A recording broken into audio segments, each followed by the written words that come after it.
Turks and Caicos Premier, the Honorable Dr. Rufus Ewing, addressed medical professionals at their annual conference in the capital last evening.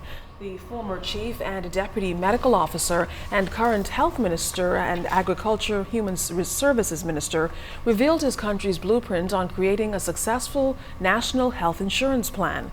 He informed the medical community that the Turks and Caicos government decided to create NHI in 2006. The TCI government previewed the Bahamas' national health insurance proposal in 2009 and admired its details so much that they implemented NHI in the Twin Island state in 2010 on the same model.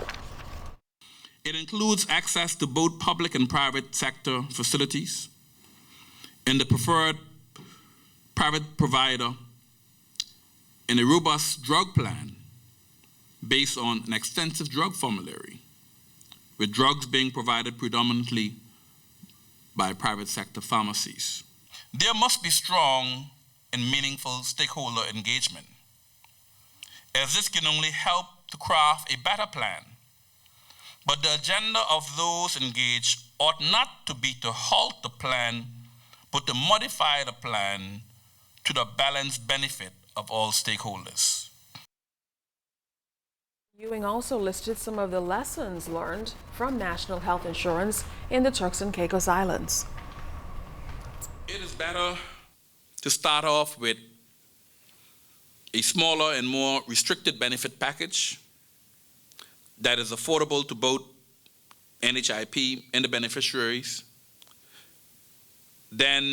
and then incrementally increase the benefits as needed as the plan matures, rather than having to reduce benefits in the future, as this is most often will not sit well with the constituents, nor will it get the support of the political directorate of the day. Also last night, Health Minister, the Honorable Dr. Perry Gomez, encouraged the medical community to allow national health insurance to dominate discussions in an effort to improve the quality of health care for Bahamians everywhere. Additionally, the Health Minister appealed to the medical community to address the Zika virus that has recorded more cases across the region. This 44th conference will give the scientists in our midst the setting to exchange ideas on the Zika virus infection and the ambitious goal now under discussion about the possibility of eliminating Aedes aegypti mosquito as a vector of communicable diseases in the region. We expect very soon that the appointment of a new consultant in the area of infectious diseases to the staff of the Princess Margaret Hospital will be completed. And as you are aware, our country is still on alert for the Zika virus infection, and being proactive in addressing this major public health awareness activity, along with the Ministry of Environment and Housing. I'm pleased to report that no such cases have been identified as we continue to monitor and evaluate the situation on a daily basis.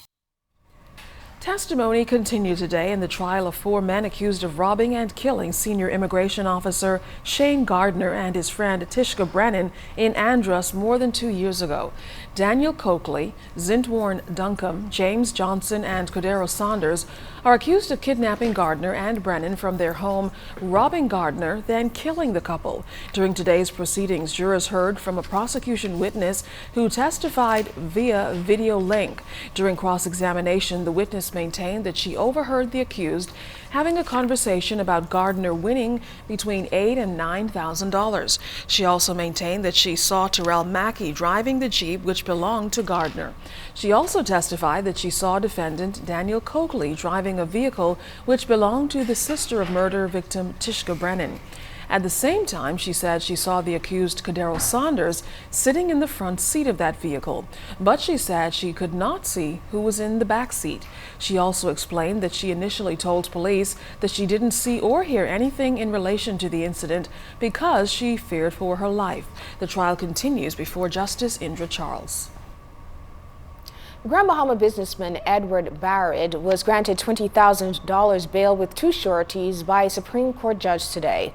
However, he will be electronically monitored and has to abide by reporting conditions. Crown Prosecutor Gordon Soules objected to bail on the grounds that the father of two may interfere with witnesses, is a flight risk, and may commit further offenses. However, Justice Cheryl Grant Bethel disagreed after noting that Barrett has health issues, which was supported by a statement from his doctor. She also noted that the father of two has a younger son who he's caring for, no prior convictions, and there is no evidence he will interfere with witnesses. Barrett's attorney, Wayne Monroe QC, objected to the accused being electronically monitored. However, the court suggested he apply for a bail variation at a later date. Barrett is accused of having an AK-47 pistol and ammunition in his possession, importation of firearms, and conspiracy to import. If you know of a crime, please call Crime Stoppers at 328-8477, toll free 242-300-8477.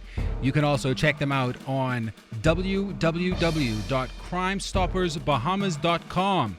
Let's stop the crime before it's your time.